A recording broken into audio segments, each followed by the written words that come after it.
I, like a lot of dudes growing up, like me some wrestling. Just watching a bunch of dudes just beat the heck out of each other night after night was very entertaining. And I think a lot of dudes growing up saw the same thing. We all had our favorites. Some of us were Stone Cold guys. Some of us were Rock, Undertaker, Triple H, Cena. Going older, Hogan. Macho Man. All these great legends of wrestling who come and gone and beat the absolute living crap out of each other night after night. And they're scheduled and ordained to matches. But you know, wrestling is a great form of entertainment. Much like politics, not too dissimilar of concepts between each other. It's about a bunch of big personalities doing blows at each other to try to come over the top and just win the popularity contest. I mean, that's what wrestling is. It's about who's got the most heat, who gets the biggest pop when they get into the arena in front of all the fans, right? Like Stone Cold and The Rock. Every time they were announced or they stepped in, the crowd went ballistic, dog, for good reason. Rock and Stone Cold are probably two of the five greatest wrestlers in the history of the business. And I wouldn't say most people would argue that The Rock and Stone Cold were the most technically advanced wrestlers, right?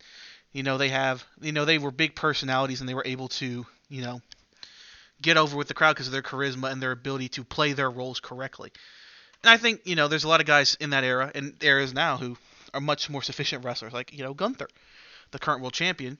Gunther is a much more advanced wrestler in terms of athletics and actual technical skill. But there's a wrestler from the era where Stone Cold and Rock were raising heck and hell all over the WWE, and the man's name is Kurt Angle. Very good wrestler, very technically sound wrestler. I mean, he's got a gold medal from the Olympics. Probably, if not the greatest technical wrestler of the history of the sport. He's up there with Gunther now, Brock, a lot of guys who have a lot of technical skill in the wrestling world.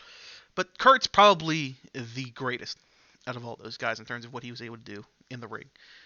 But, Kurt's actually got a very interesting allegory to today's politics. And that would be of one Mr. Ronald Desantis, DeSanctimonious, Dumb Meatball, whatever nickname picked by Donald or any of the other political adversaries he's had picked out for him. DeSantis kind of reminds me of Kurt Angle in a lot of ways, right? Like, Kurt was a great wrestler, and he was very popular, don't get me wrong. But the reason why Kurt was the heel, and why, Kurt was the way he was, because he played the ultimate goody two-shoes, right? He was the ultimate good guy. He was such a cornball that made people want to boo him and laugh at him and, say he sucks and all those kinds of things, right? Like, that's what made Kurt great. Kurt was a fantastic wrestler and he was the All-American, but he was so over the top with it. And I mean, people want to root against him, which is why he worked well with working with all the other guys. Because he was such a cornball, such a cheese man. And I think Ronald DeSantis very much simplifies or exemplifies those traits, right? DeSantis should have all the technical skill, right, to lead the Republican Party in the future, right? He served in government for so long. He's got a military background, right? Two of the most pivotal things into getting elected into presidency is being a part of government beforehand and also serving in the armed forces. Those two things have defined the majority of presidents in the history of this country, if not both of them. So, like, DeSantis, like Kurt, had the technical skill, or at least should have the technical skill, to be a fantastic candidate to lead their respective party or brand, depending on how you want to view it. But they couldn't. Why? Because the guys at the top were just better personalities. And that's really how you want to look at it with the guy who's probably going to beat Ronald DeSantis in Mr. Donald J. Trump, win at least the candidacy for the Republican Party, and who knows what happens in November. I'm not getting into that. The point is that Ronald and Kurt Angle share a lot of striking similarities between each other, and it's just funny that he lost this way, because like it just reminds me of Kurt. Like, Kurt is such a great wrestler, and he did a lot of great things, but he never had a 5-star match. I think it's because his personality just couldn't get over with the fans the same way his opponents could. Stone Cold, heel, face, would not matter what he was, what he did, or what gimmick he was going on, what character he was playing. Stone Cold always got over. The Rock, different story. The Rock sucked. Rocky Maivia was not a good gimmick for The Rock. But once Dwayne became Dwayne The Rock Johnson, it got way over. The Rock was arguably the greatest personality in the history of wrestling. His swagger, his wit, his insults, his the entire personality of The Rock. Just the aura he gave off was amazing. It was arguably the best thing in wrestling at that point, if not ever. Like he was the sassy overlord of the ring. He was the sass. Stone Cold was just the crudeness. And they were both crude, but Stone Cold had this bluntness that came off to him. Just kind of get over it. And Kurt didn't have that, and I don't think Ron has that.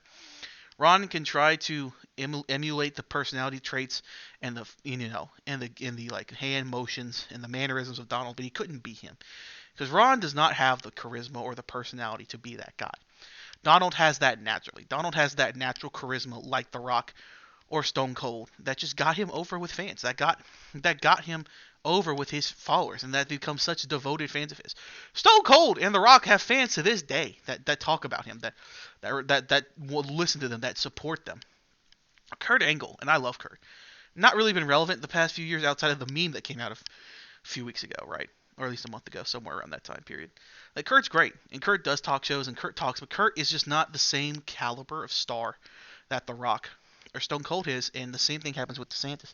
Desantis could have got that though. He could have worked on his personality. He could have gone through his Rocky Mavia phase and got into The Rock, but instead he decided to jump the line a little early, and it kind of cost him probably his future political aspirations. I'm not sure if he can come back from this. It's always possible. So crazy things have happened, but I highly doubt Ronald becomes the next president of the United States, or at least a candidate for the Republican Party. I just don't see that happening in his future because he kind of just missed his chance. He jumped the shark a little too quickly, rather than just waiting his time and jumping it when it was a more appropriate gap for him to jump. So, but yeah, it's funny wrestling and politics just have such a huge overlap because it's. I mean, politicking is in both sides, and though they have different sort of descriptions in each case, right? Politics is in the government sense is running the country, making sure everything runs well. Meanwhile, politicking and wrestling is more of like, hey, I'm the Undertaker, I have to be over. I'm the guy. I'm Triple H, I have to win. I'm Hogan, I have to win. I can't lose. I'm Goldberg, I never lose. And and in a lot of cases that made a worse product for wrestling, and the over micromanaging of the government in the United States maybe have led to a worse product today. Who can say? Not really what I'm talking about today. It's just sort of the similarities between the two, where it at the end of the day is a popularity contest. How over can you get with the fans? When you go to your rally, how much pop can you get? Are you the hottest thing in the social media and in the world today? When they watch you, what's your ratings like? What's your Nielsen score, right? Are they people tuning in and watching you and having a great time, or are they tuning out and ignoring you and moving on to a different product, right? Are you WWE or are you WCW, right? Like, are you the product that exists today, or are you the product that's gonna get forgotten and pass by? And that's just kind of how things are and the way things are going with the further social mediaization, the further more information gets shattered and split apart and shared and just moved throughout all the channels. I just see wrestling and politics having even more and more overlap between the personalities of the guys at the top and the people in the business. Now, there's a lot of people in WWE, even to this day, who are probably very good wrestlers. Probably better wrestlers than the guys at the top, I'm sure. Or at least comparable to the guys at the top. But the personality is such a big thing in wrestling. And if you can get people to buy into you and your gimmick and get you over, then they'll love you. And you'll be a star for decades. Undertaker was a wrestler for 30 years, man. So the Big Show has been wrestling for forever. Right, these guys have great personalities and have built such great fan bases and guys who support them that they will continue to be stars even after they retire. I mean, The Undertaker still is very relevant to this day because people go back and watch the old pay-per-views and the old shows and you're like, God, he was so good. He was so entertaining as a character.